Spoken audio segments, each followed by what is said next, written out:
savoir, c'est que moi, je mets quasiment pas de fond de teint. Je n'en mets que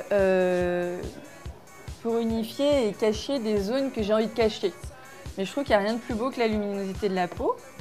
Et dans ce fond de teint, je trouve qu'il y a quelque chose d'assez léger dans la texture, dans la lumière qui s'en dégage, que je trouve vraiment pas mal.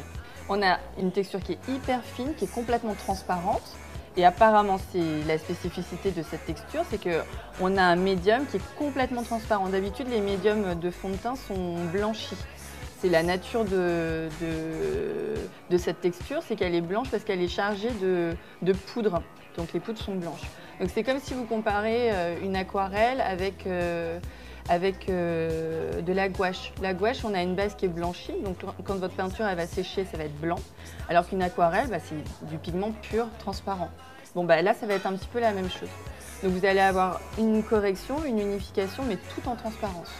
Je l'utilise parce que c'est ce qui va me permettre de poser une belle couleur dessus après.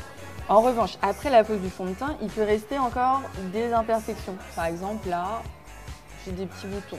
Donc du coup, c'est là que je viens rajouter une texture qui est celle du toucher éclat.